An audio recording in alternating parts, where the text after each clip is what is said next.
crew to save the day. Welcome to Mighty House.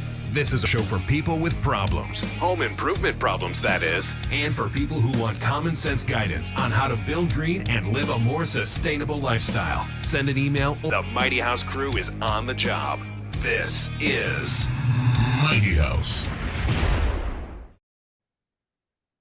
All right, we're back with another instant request, and today we're going to be talking about some concrete lifting and how it's done. But before we do that, make sure you click on that subscribe button, dingle on the bell, and of course, give us a thumbs up, because that always helps and helps Googleize all this stuff somehow.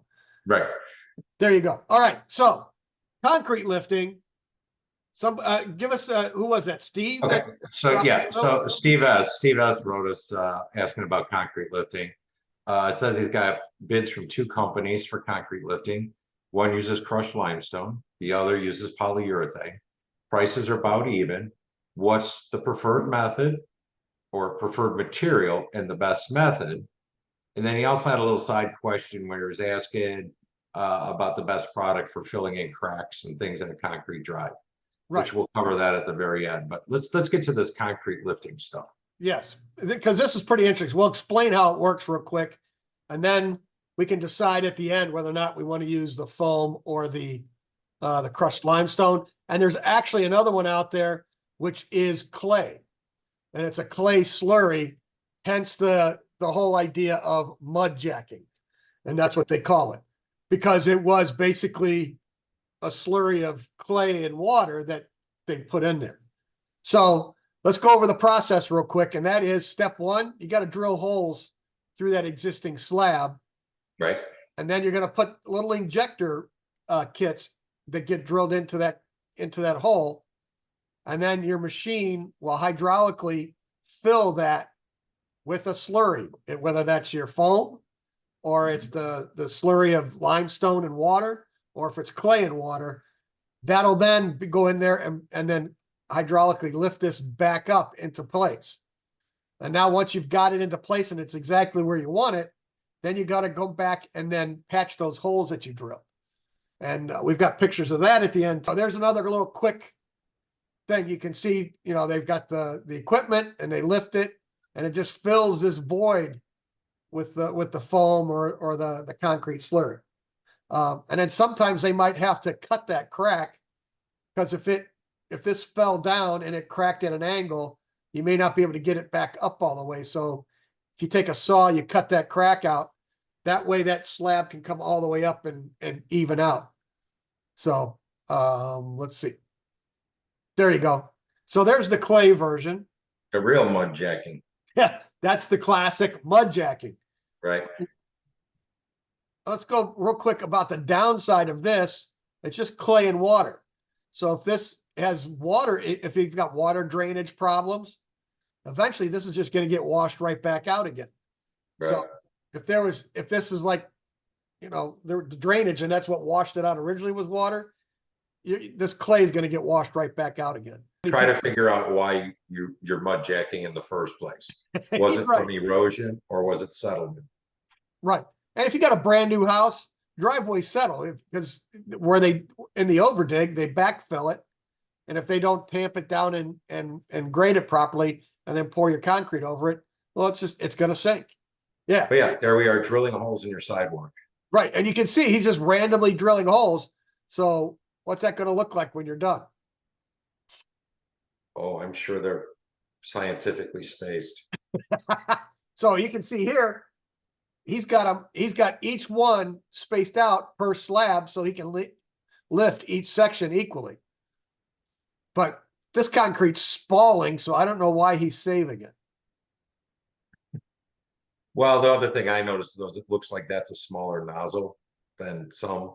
Like when you're doing a driveway, I've seen them where they're like inch and a quarter diameter. Right.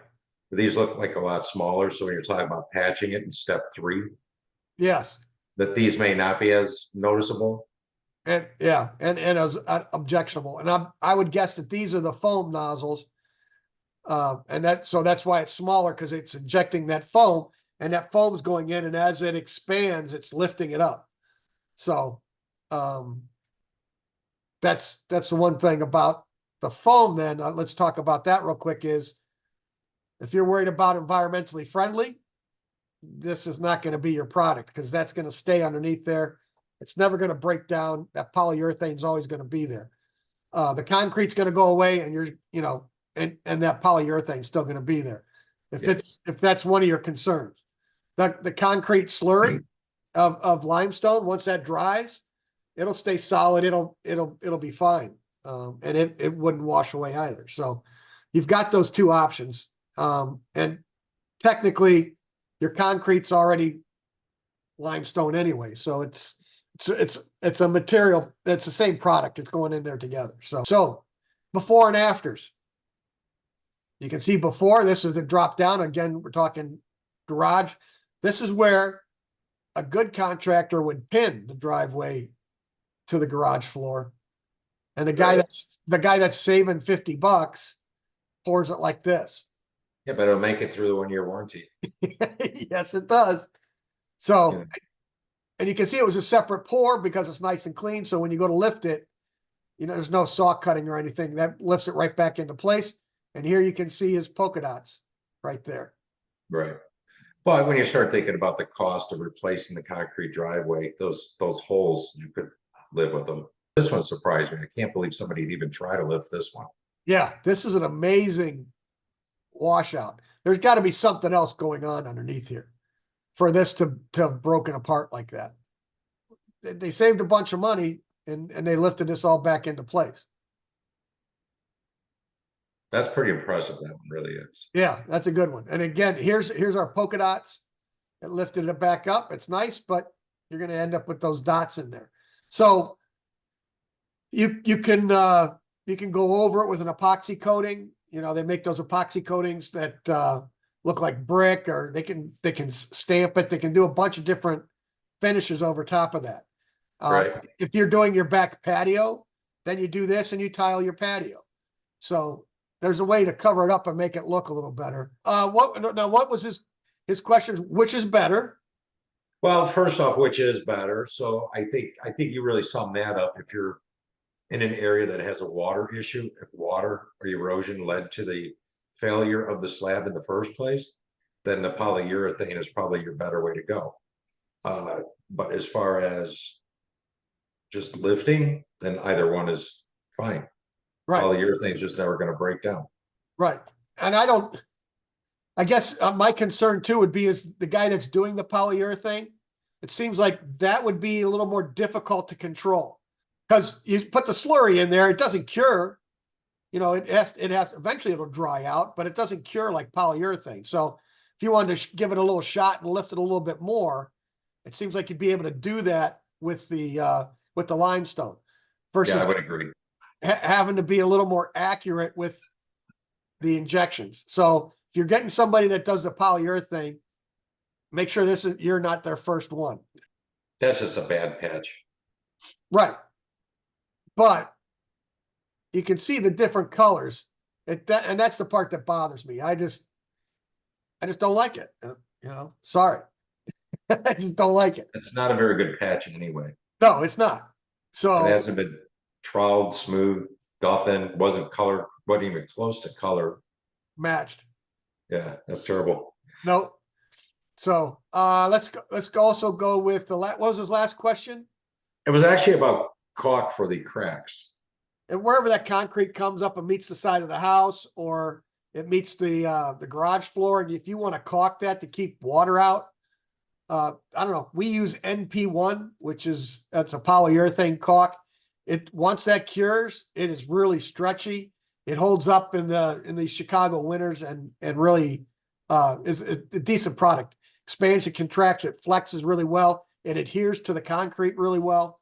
So that's what we use when we're putting that stuff down. So NP1 is the one you want to look for, and they have it at all the. I think they have it at the big box stores and stuff in most places. So there you go. All right. Did we cover all his questions? We did. Okay. So anybody that wants to leave a question below, tell us we're boneheads, we don't know what we're talking about, go ahead and make that comment below. We're right there.